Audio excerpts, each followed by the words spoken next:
All right, good morning, everybody. Hello. Yes, absolutely.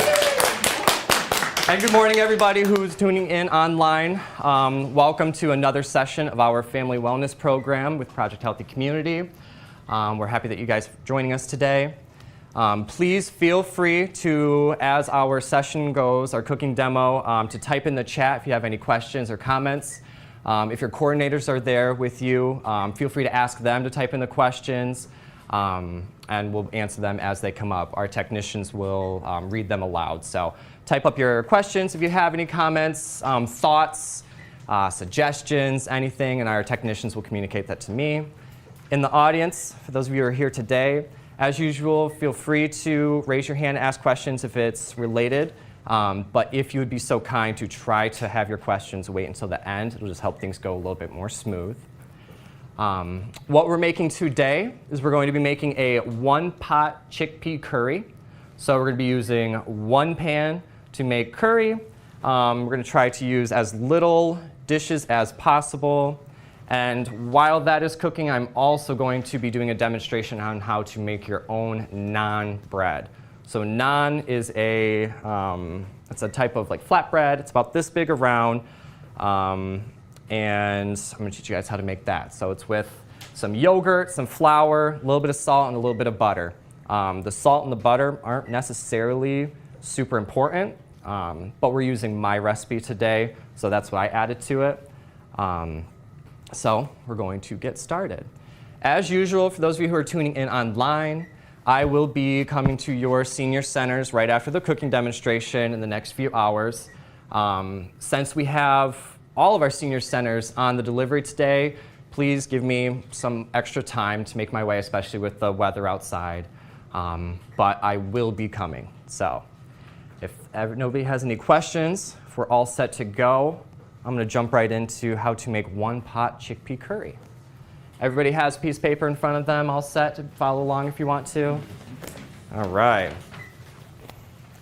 So this is a vegetarian dish, meaning that there is no meat in it. However, there is protein. So you guys may remember in our previous conversations about protein, how there's different ways to get your protein if you're vegetarian, or you can get it from meat sources. This is a vegetarian option. However, just like with most of my recipes, you can add protein to it. So what I'm going to start by doing is you'll see the very first step is going to be frying up some onion. So what I'm going to do is I'm going to put a little bit of olive oil in there. I'm going to get my heat up, and since that's going to take a couple of seconds to heat up, I'm going to switch over here and start chopping up my onion. So chopping onions, I don't know, I cannot chop anything fast. I don't have that kind of skill set where I can chop super fast like you see in the shows. So onions are one thing that I kind of have had to learn through experience how to chop most efficiently, and how to get those nice small pieces when you're dicing it. So what I usually do is I start by chopping up both sides, because you don't really need to eat either ends. And I'll kind of just peel off the first layer, because sometimes there's skin that's stuck to it. The skin doesn't really cook down that well. So you gotta try to remove all the outer layer of it so that you are just left with this. So once you have all that set, I'm just going to do a little demonstration. I'm sure most of you guys know how to chop an onion, but I'm just going to kind of go over and offer some tips and tricks that I have that I learned with cutting. So just like last session, we chopped the sweet potatoes, and I gave you guys some pinpoints about that, how it can be a little tough because they're so hard and dense, and you want to be careful that you're not putting too much weight down, and if it slips, you can't stop in time. So what I usually do is I'll usually chop it right down the middle into two pieces. I'll start with one, and what I usually do is, can everybody see? Everybody see okay? All right. So what I usually do is I'll start by kind of chopping along this way. So I'll just make it into little thin strips kind of like that. Now notice I'm keeping all of my fingers out of the way. Now sometimes I've seen in some cooking demonstrations people will curl their fingers like this, put it like that, and kind of chop along like that. Has anybody seen that technique before? Yes. So that it slides along your guys' knuckles. You don't have to worry about your little fingers getting caught in it. You can do that, or what I also do is I'll just hold it like this and chop. But the biggest thing is just keeping your fingers away from the blade, or if you are, being very careful about it. So now that you have it sliced this way into a bunch of little layers, I'm going to turn it and just slice the other way. So just like that. I'm going to put one piece in the pan right now. Who remembers why I do that? Exactly. I always put one little piece in there before I put it all in so I can get that good sizzle when I put it all in. The other thing is when you're cooking with oil or boiling water, anything that's heating up, if you add ingredients to it, what does it do to the temperature of the overall pot? Yes, absolutely. It makes it go down. So that's kind of why I do this. I want it to get as hot as possible before I put that in, just to kind of get things to move along a little bit smoother, you know? So I'm going to finish. Pull the screen down just a little bit. This other camera. This screen? Yeah. Thank you. That way? Yes. Now, is that better? Okay, good. Wonderful. All right, so I'm going to chop up some onion.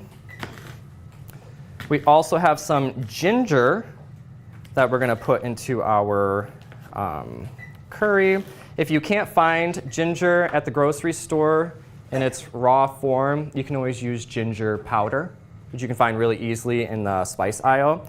So it's all about, if you're on a budget, like me, I love finding things that are on sale or finding substitutions that are a little bit cheaper. Because I like spending my money on other things, and sometimes, food can get a little expensive. So if you can adapt and substitute, it can be good for your wallet. So that is chopping up. I'm going to turn this up just a teeny bit. There we go. We hear that? Sizzle. It's a little sizzle. I don't want it to get too crazy. I'm going to call that good. I'm happy with that. So here's my one onion, diced. Plop it in there. Does anybody own a food processor? Yes. Anybody own a blender? Yes. All right, believe it or not, sometimes when I do, I made this pot for you guys ahead of time last night. I'm heating it up right now.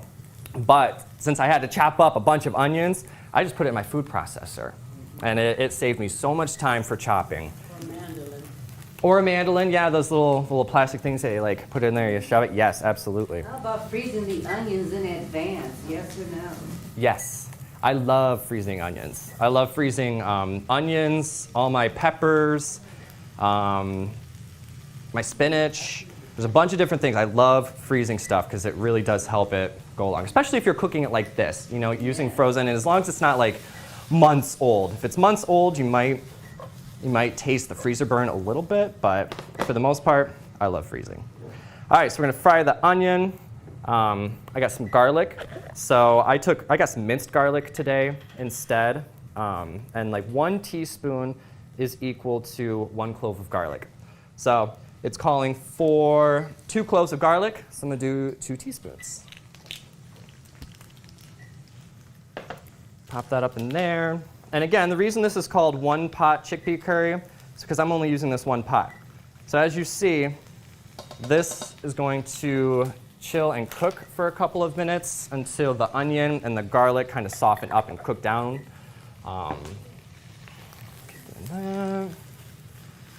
Just gonna kind of stir that around, then I'll probably let that sit for just a couple of quick minutes. Because all it's gonna say next after this, you'll see in the next step, we're gonna add all the spices, and then we're gonna cook it a little bit more. Then we're gonna add the tomatoes, the lentils, and the coconut cream / milk, and then you're gonna cook it for 15 minutes. So the reason that you're gonna wanna cook it for 15 minutes, again, you're kind of building off of each other. You're building up. So if you were to put the onions in last, what would happen? What might you notice? Crunchy. It could be crunchy. It could be really, really strong oniony flavor. You might leave here and still have that flavor of onion in your mouth. So cooking it beforehand helps kind of cut down on the intensity of the flavor without cutting the flavor itself, if that kind of makes sense. So we're going to add that. Let me see. So for spices, we have some coriander, some turmeric. Turmeric is mostly for the color. This is what's going to add the yellowy hue to it, the orangey. We have some chili powder just for a little bit of spice, and then some cumin. So if anybody's ever had curry before, cumin is the main flavor profile in my experience. If you smell cumin seed or just cumin, for me it just reminds me of curry. It just smells just like curry. So those are the spices that we're going to be using. We're also going to be adding tomatoes, so this is going to help add some liquid to it. Right now I have cherry tomatoes. On your guys' sheet, what does it say that it calls for? Under tomatoes.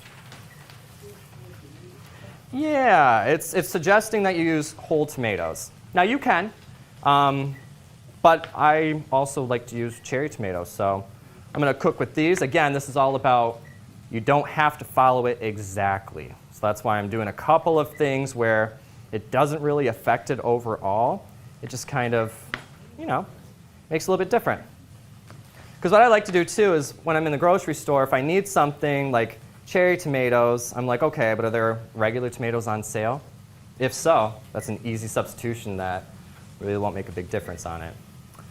All right, so now that the onion and garlic has cooked for a little bit, I'm going to add in some spices. So we got some cumin. Now trust me, I'm just going to do it from eye. I'm not going to measure this out because I trust myself in this sense. So I'm going to add about a teaspoon of cumin. It's just about that much or so. You're going to also add a teaspoon of turmeric. You're going to notice right away, once I mix this, the turmeric is going to start changing it to like a yellowy color, yellowy orange. And then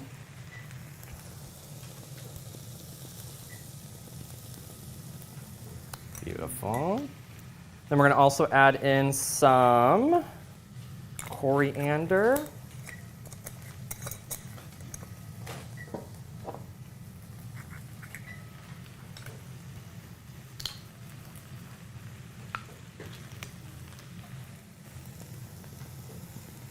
You guys smelling that? Yes. Smells good. Not too bad, right? It's my favorite thing about cooking at home. I have a top-level apartment.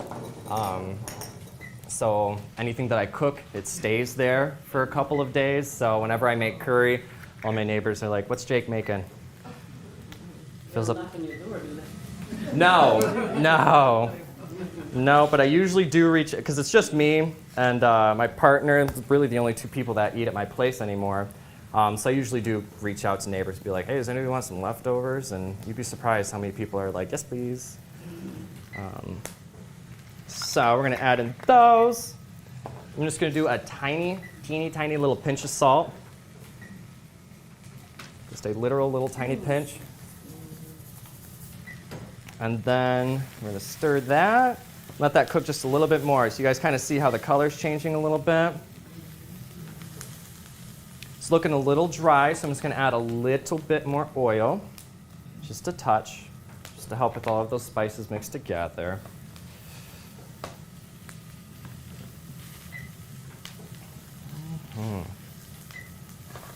Beautiful. Now I don't want that to cook too long, just for a couple minutes. So we're going to add in the tomatoes, lentils, and coconut cream. So I have two different kinds of lentils. You'll notice that doesn't really specify what kind of lentil to use. So today I have brown and green lentils that I'm using. So one of the main differences between these two kinds of lentils, green lentils are going to hold their shape more when you're cooking with them. So they're going to hold their shape, they're going to stay consistent. Whereas with brown ones, I don't want to use the word mush, but they will kind of mash into each other. So if you're making like veggie burgers, brown lentils are going to be your best friend because they're going to mash, they're going to hold that consistency. If you're making something like chickpea curry, the green ones might be better because they hold their shape, they hold their gusto more, if that makes sense. So the other thing to keep in mind, green ones take a little bit longer to cook than brown ones, but nutrition-wise, they're just about the same. So we're going to add in all that fun stuff. Let me make sure I'm not missing anything right now. Tomato, lentil, and coconut cream. So I'm just going to go right ahead and do that. So I'm going to add in some tomatoes. I'm going to add in my lentils. I'll just plop them in there, actually. Yes, do we have a question in the chat? We have a question from the chat. Oh, lovely. Is this a good soup to double the recipe and put in the freezer for a later date? Ooh, lovely question. Is this a good recipe to double and put in your freezer at a later date? What do you guys think? Yeah. I would totally agree with that. Yes, absolutely. If you see right here with the finished version, it's awesome. Yeah, I mean, I don't really know how to describe it other than it looks good. But this is definitely something that should hold up in the freezer. I probably wouldn't freeze it for more than a couple weeks, maybe a month at most. The only reason for that is because freezer burn is a thing. So if you're concerned with that, you could always turn down the temperature on your freezer. But yes, I would say. Now with the naan, I probably wouldn't freeze it, but you're going to realize and see once I get started on that how quick and easy it is to cook it up. What did you just add? I just added the coconut cream. Coconut milk, I apologize. So you'll notice in the recipe it calls for coconut cream. It's a little difficult to find. It is. It's a little difficult to find. I get a little overwhelmed sometimes at grocery stores. I do. Grocery stores, menus at restaurants, anything that's like way too many choices, I get a little overwhelmed sometimes. So finding something easy like coconut cream that's really easy to find. I apologize, I misspoke. Coconut milk, which is a lot easier to find than coconut cream. Super easy little substitution. So I added the coconut milk, I added in the tomatoes, I added the lentils, and it says to heat for 15 minutes. Now that's mostly for the lentils. The lentils need some time to cook. So I'm going to turn this down because I do not want this to burn. I want it just to be enough where it's just cooking. Get it all off the sides, get it all nice together. I'm going to cover that. Let's see. All right, we'll give that about 5-10 minutes or so. So what I'm going to do now is I'm now going to switch gears to the naan. So while that is cooking, I have some time to get it ready. So like I said, this is my recipe. I'm going to have it printed up for you guys and send it down in the email. But basically, it's 3 steps. So you're going to mix some flour, Greek yogurt, salt, butter, and garlic or cilantro if you'd like. You're going to form it into a ball. You're going to flatten it. And you're going to fry it in olive oil for about 2 minutes. That's it. That's it. So there's other ways to do it if you wanted to bake it in the oven. I have not done it, actually. I've never baked these in the oven. But I do know there are naan recipes where you can put them on a pan, bake them in the oven, if that's easier for you. So today, I'm going to fry it. I'm going to do a half batch. So when you guys get the recipe, you're going to see the full batch recipe, which will make 8 of them. Since it's just for demonstration purposes today, and since I have you guys some store-bought ones because it's a little time-consuming, I'm just going to make a couple for demonstration purposes. And then Spell naan. N-A-A-N, naan. What's the origin of naan bread? That is a wonderful question. I think it A is. lot of Indian food, you get the naan bread, you break it, and you use it to scoop up the food. Really good, kind of like pita bread. Yeah. I mean, I've had naan with like butter chicken and stuff. Yeah. Ooh, butter chicken, yes. Yeah, it's really good. Have you ever used any flour other than just the wheat flour? Oh, I'm so glad you brought that up. Yes, absolutely. So usually with this recipe, I use white flour. So at home, if I were making for myself, I would just use regular white flour. It does just fine. Today, kind of doing something a little different. I'm going to try whole wheat flour. For nutrition purposes, you know, we always suggest you guys use whole wheat stuff. So we're going to use whole wheat flour today and see how it turns out. I'm not too concerned with how it's going to turn out, but we're going to find out together. But I think it was you, Miss Trish, suggested bread flour, using bread flour. Yeah, you totally can. I've used white flour, no problem at all. What's in the bread flour, does anybody know? Maybe it has a little, what is it? Gluten. Oh, more gluten. That's what I was thinking. It's like enriched with more gluten is my guess. Because regular flour has gluten too. Yeah. Okay, so it just has more gluten. Oh, I thought maybe it has. So like double oat flour has the most gluten, bread flour and then white flour. Whole wheat flour has a little less gluten. Okay. Now, is regular flour the same thing as all-purpose flour? I do believe it Yes. is. Yeah. Can you use a gluten-free flour? I do believe you can. So you're gonna see with naan, it's not like bread where it's fluffy. Also, my hands are sweaty, so this is all that I can get them on right now. So sorry, just deal with me. So you'll notice with naan, it's kind of like an unleavened bread, so it doesn't get poofy. You don't break it open, and it's nice and squishy. It's gonna be very dense. But the reason for that is because you're gonna be using it basically as like a pocket, kind of like a tortilla, to scoop up the food. So in a lot of cultures, they don't really use silverware. It's common to use like bread or, use your hands, get more intimate with your food. Which, hey, if you have clean hands, there's absolutely nothing wrong with that.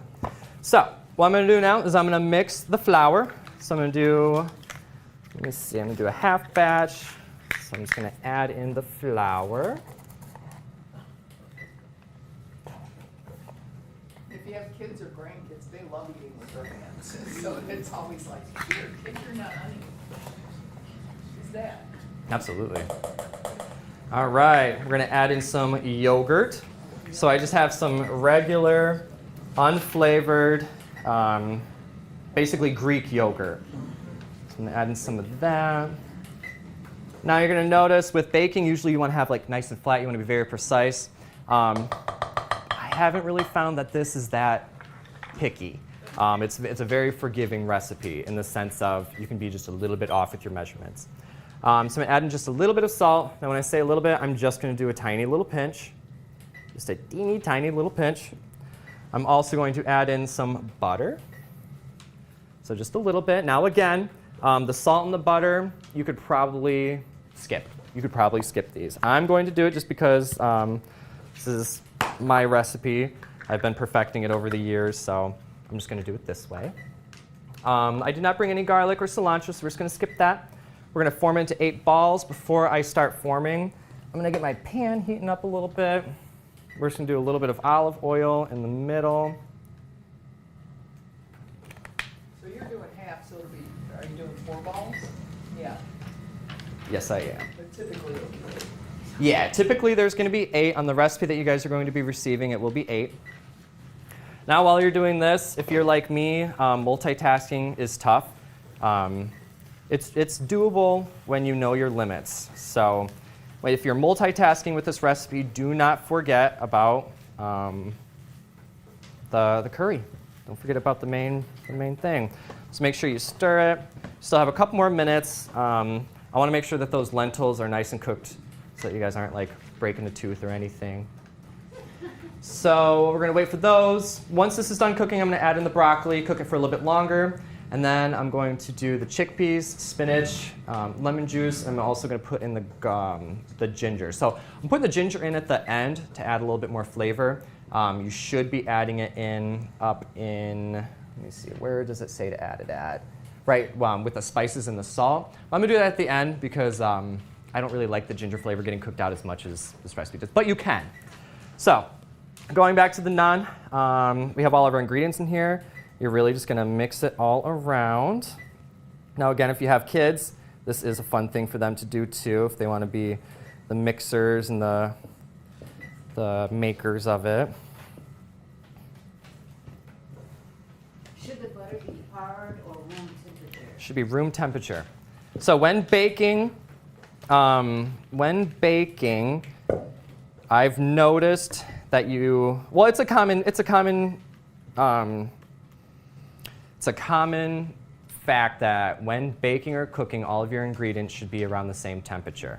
So if you're baking a cake and it calls for eggs, they say you should take the eggs out like an hour or 2 before you start baking. Does anybody know why that may be? Anybody know why that might be? Even cooking, absolutely. Can you substitute the chickpeas? Yes, you can substitute the chickpeas. So if you wanted to do like vegetarian option, or you could do vegetarian, you could also do some other kind of vegetables. Okra? Sure. Yeah, absolutely. It's really about whatever you guys want. Okay. So it doesn't look super appetizing right now, but this is kind of what naan is. So like you may notice on the pan, it's dense. It's a little sticky. I'm just gonna start with that one just so that you guys can kind of see what's going on. So we're gonna let that heat up. It says for about 2 minutes. I put it on a little early, so I'm just gonna let that sit for a couple. And then I'm gonna revisit our curry. So while that's cooking, we'll switch back over here. See if I can't get these back on. Put a little powder in there. I know. We'll bring some baby powder next week. Put some flour in there. Yeah, flour. Flour, you want Will that really help you think? Dust your Yeah, hands. flour for moisture. Yeah. There you go. Let's see. It's actually a good idea.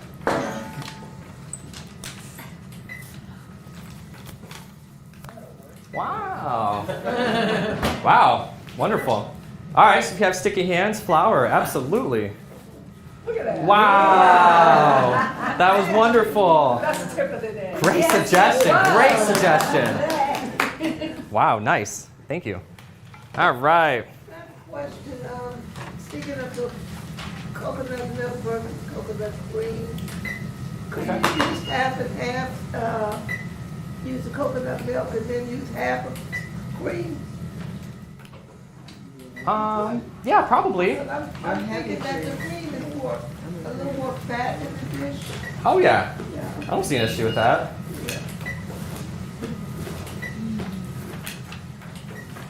Okay, I'm gonna chop up some broccoli. Now some other vegetables you can add in here. You could add peppers. You could add kale instead of spinach. Make any kind of substitutions that you feel. Saute mushrooms. Yeah, you could add mushrooms to it, absolutely. Remove the stem from the broccoli. Yes, yep, so that's what I did. So you notice there's a little bit, there's a couple of tiny little pieces, but that's what I did at the beginning was I should have showed you guys how to do it. But yes, I had the florets facing one side and then the stem facing the other, and I kind of just cut in at an angle to try to remove the stem. So the stem, nothing bad with it. In fact, it has just about, if not more, nutritional benefits than the florets themselves. But the issue is that it can be hard to cook fully. So. You could freeze those and maybe use the stems for something else or what? Sure. Well, Soup. yeah, that's a great idea actually. Broccoli cheddar soup is a super easy recipe to make. Very easy, not very time consuming, not a lot of prep. I'm gonna mix that all together. Cook it for just a couple more minutes. So you kind of see how the benefits of this is you're just basically just adding things into the pot little by little. So we're gonna let that hang out in there. Cover that again. I'm going to revisit our naan. Now if you can see, it's kind of starting to cook a little bit, it's starting to hold its shape a little bit more than when I put it in there. Can we see that all? No, you can't see it on this Oops. side. All right, so you guys kind of see, it's kind of holding its shape a little bit more. It's not so doughy. Still needs a little bit more time to cook on that side, and then I'll flip it and do it on the other. Like a pancake. Like a pancake, absolutely. It kind of has about the same consistency. Now, again, there are countless recipes for naan that you can find online. If you don't like this recipe, again, this is just mine. This is just something that I like to make when I make like buttered chicken or I make curry often. So we're gonna have that cook a little bit more. Okay.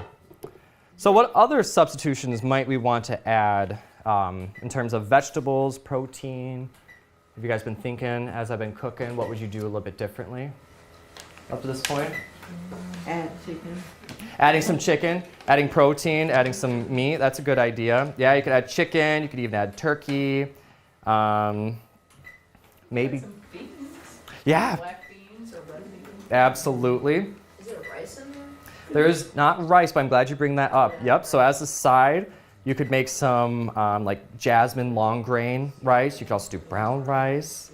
Yeah. Add spinach to that. Yes. Yep, so I'm gonna add spinach in just a quick second. Yeah, I just want this broccoli just to get a little bit softer. Jake, when we, it says curry, but, and there is curry powder that you can buy, but you're using the cumin and the turmeric. Correct. instead. Yep, so the turmeric adds a little bit of flavor and color, but the cumin is where the curry flavor really comes from in my experience. So when you find the curry mix, which is just a little spice bottle, it's really easy. I have some of that in my cabinet at home too. So you could totally do that. If you don't want to buy 3, 4, 5 different kinds of spices, but you want to make curry, you could totally do that. Did that answer your question? It does. Yeah? Okay, cool. Good. All right, so now I'm going to add in some spinach. Now, yes, please. When you mix the coriander and so that adds the curry flavor by mixing it together? Is that what it does? Yes. So it's like a mixture of all these spices is the curry flavor. But cumin, for me, is the main one that stands out. So if you just smell cumin in itself, it'll smell just like curry. And you know what? Actually, if somebody would be so kind, I'm going to actually, I'm going to do this. It's curry is sort of orange, so that must, is that the turmeric Yes. mixed in it? Yep, so the turmeric also adds the color. Ginger, I think, adds a little bit of color. So here's some cumin in here. If you guys want to spread it around and kind of give it just a little whiff, you can kind of see what I'm saying. Cumin is the main flavor in chili. Yes, no? I'm not sure. I don't know about chili, just, I would say chili powder or red peppers.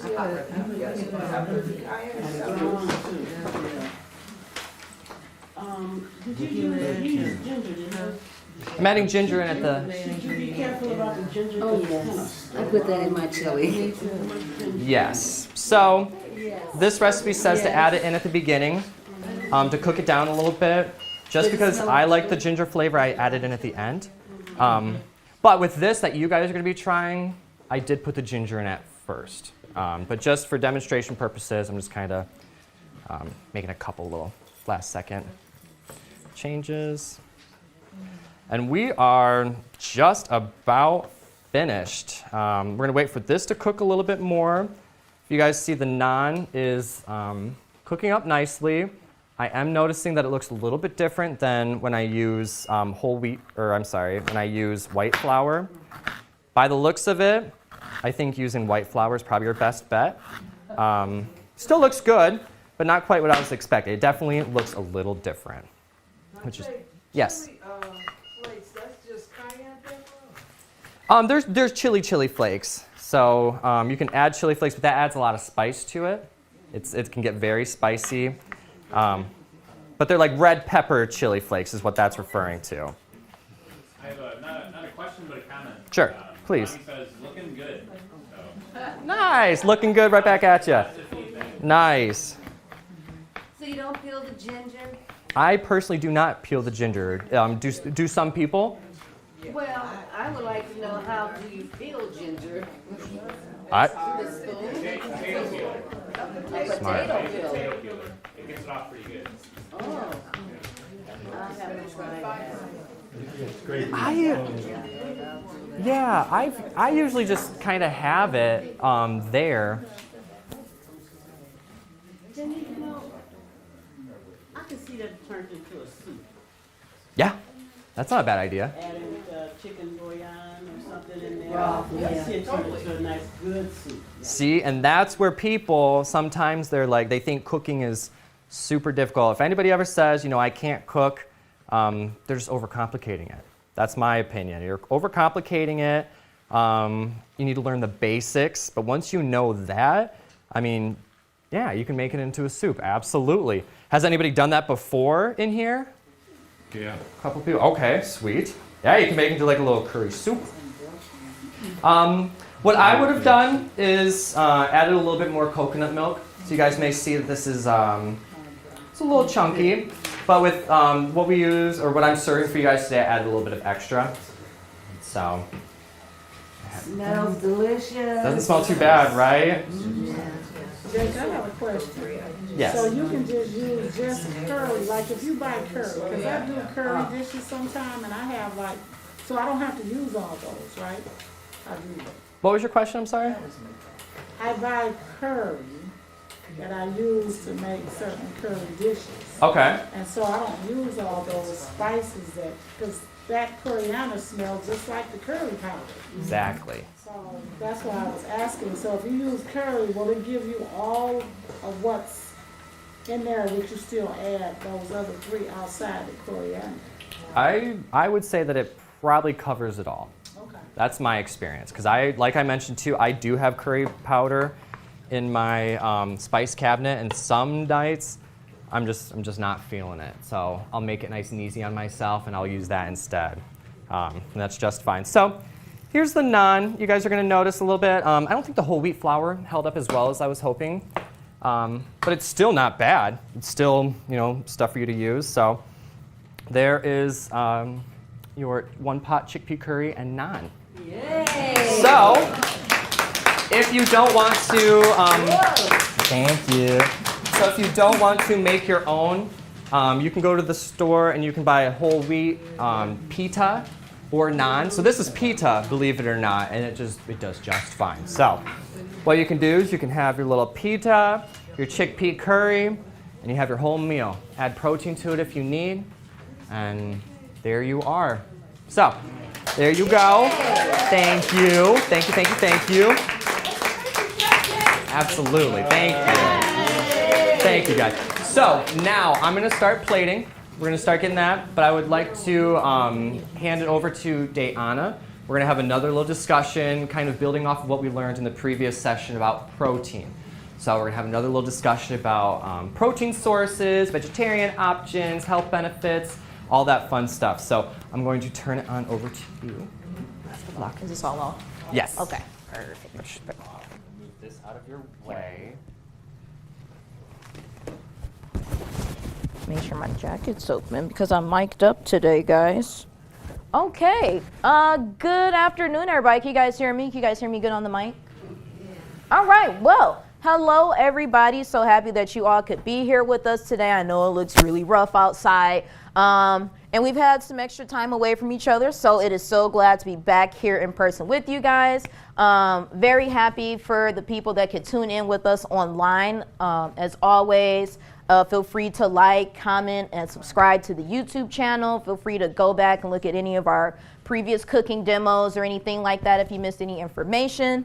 So yeah, we're just gonna do, because we've had some extra time away from each other, right? You guys have had some time to get more familiar with proteins, try some different proteins. We're gonna just build off of what we talked about the last time we were together, because we talked about so many different things about proteins, right? The different types of proteins, right? The different categories, the different benefits and things like that.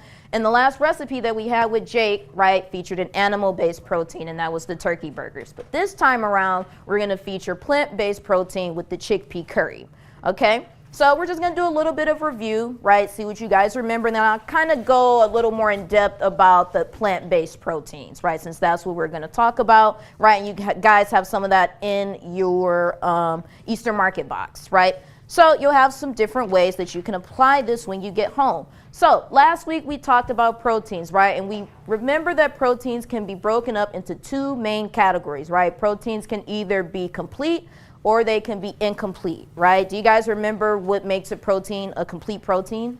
It has all the amino acids. Yes, beautiful. So a complete protein is a protein that contains all 9 of the amino acids that our bodies can't produce on our own, right? So that means that complete proteins are also essential proteins, right? And when we're thinking about complete proteins, those would be the animal-based proteins that we eat, right? Can you guys think of any animal-based proteins that you eat on a day-to-day basis? Turkey. Turkey, lamb, okay.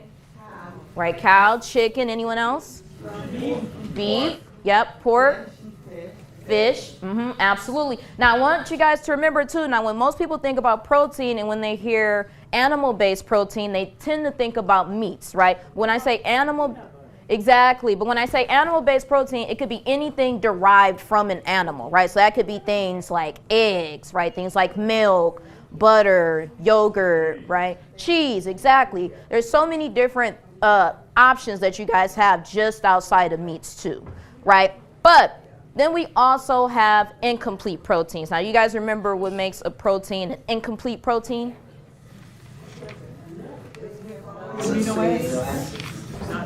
So an incomplete protein is one that is lacking one or more of those 9 amino acids that our bodies can't produce on our own, right? So an incomplete protein, right, would also be considered a non-essential, right? So we're thinking about things now like plant-based proteins, right? Can you guys think of any plant-based proteins that you would eat on a day-to-day basis? Beans. Right, beans, okay, very good.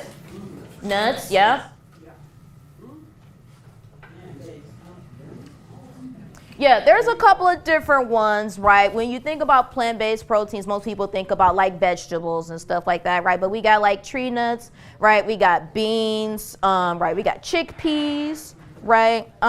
Let's see what else. Back to animal derived, so things like yogurt, cheese, right? You can also have some vegetables in there like spinach, broccoli, kale, mostly green vegetables, right? Things like that are considered incomplete, right?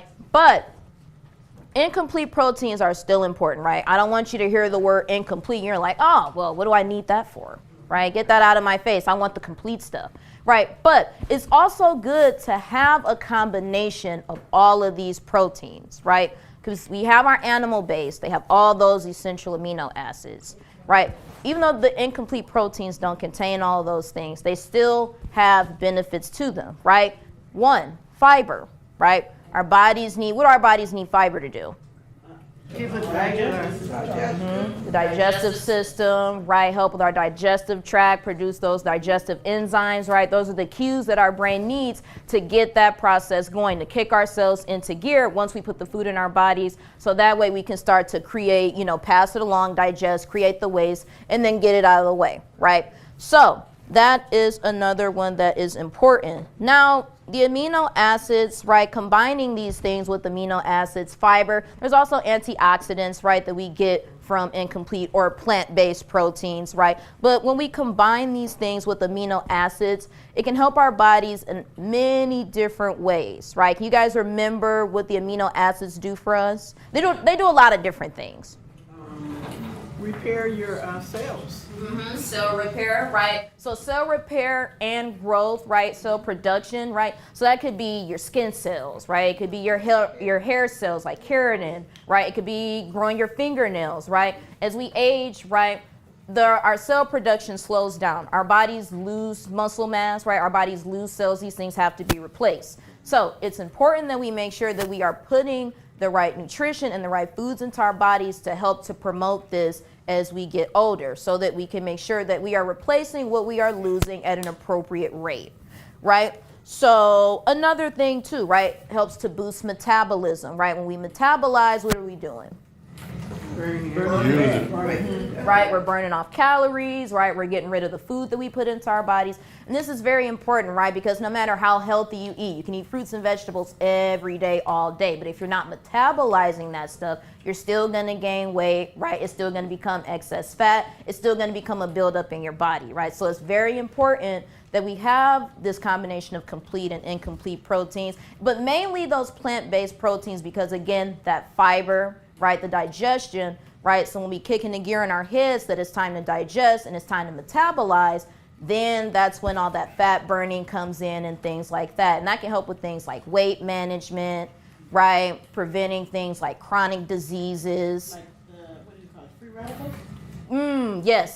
They're called free radicals, right? And I did some research on those. And free radicals, those are atoms that have an unpaired electron, right? And it can be very dangerous because it can start to attack the DNA in our bodies, and it can do things like rapidly increase the aging process, right? And it can make you more prone to or it can make you more at risk of being susceptible to chronic diseases like heart disease, right, stroke, heart attack, things like that, right? So it's very, very important that you make sure that even if you are eating animal-based proteins, right, these proteins have a lot of saturated fat in them from the animal itself, right? Because the animal has to eat itself, right, as it goes through its life before it goes through the livestock process and things like that, right? So all that saturated fat from the animal, right, then it goes through the processing and things like that from the farm, right, to the grocery store. And then on top of that saturated fat that's already naturally within the animal meat, right, most people when they cook their meats, right, they add some seasoning because to us, right off rip, the meat tastes a little bland, right? We're like, oh, needs a little salt, needs a little love, right? But that salt adds on more fat, right? Some more artificial fat, artificial salts on top of the natural fat and the natural salts that the animal-based protein has, right? But on the other hand, those plant-based proteins, they don't have saturated fat, right? They don't have salt added into it naturally until you actually cook it and then you add the salt yourself, right? So that's why that is a really good option for like low cholesterol, right? No salt, high fiber, right? Now,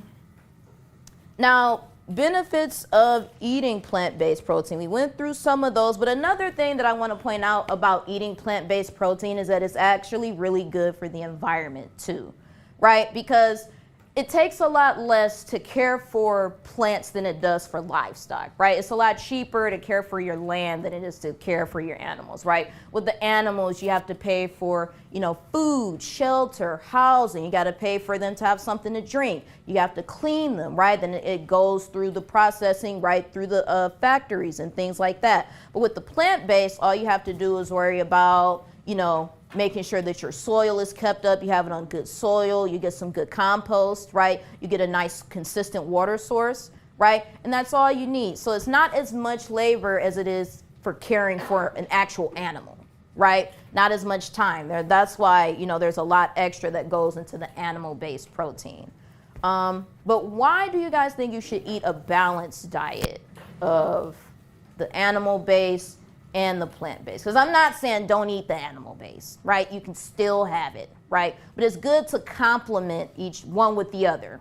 Because you can't eat all meat. Exactly, right? You can't eat all meat. You can't eat all meat because it actually does something to the intestine. Yeah, right. I ain't gonna say what it does, but Yeah, absolutely, yeah. You can't eat too much meat, especially not too much red meat. Probably has to break it down. Right, so digestion, things like that. And another thing too is that it gives you a more balanced nutritional profile, right? You know that the animal-based gives you all of the essential amino acids.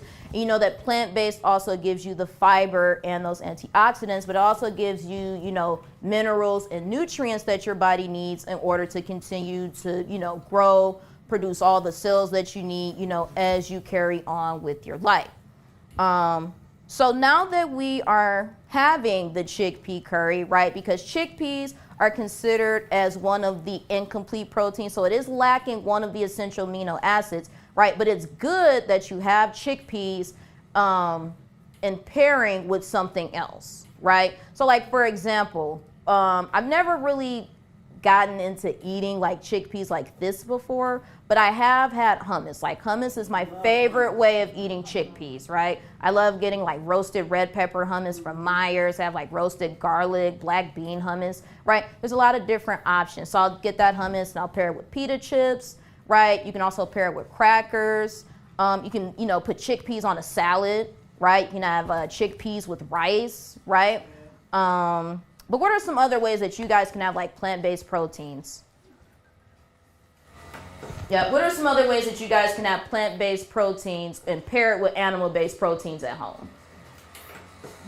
You can put a chicken breast in this recipe. Okay, you can have a burger, you could pair it up, right? You can do chicken breast, you could do vegetables, you could do rice. Absolutely, you could do a lentil soup, right? Salads or pasta. Yep, salads or pastas. You can have nuts, seeds with whole grains, so like a trail mix, right? That's a good way to get a variety. So just to wrap it all up, I just want you guys to make sure that you're having a balanced combination of animal-based and plant-based, but you want to make sure that you have it in moderation. So you don't want to have too much of the other. So maybe you can do a couple days on animal-based, a couple days on plant-based throughout the week. All right? So I want to say thank you to everybody here for coming out. I want to say thank you to everybody at home for tuning in, and we look forward to seeing you guys next week. Do we have time for questions? Yeah, absolutely.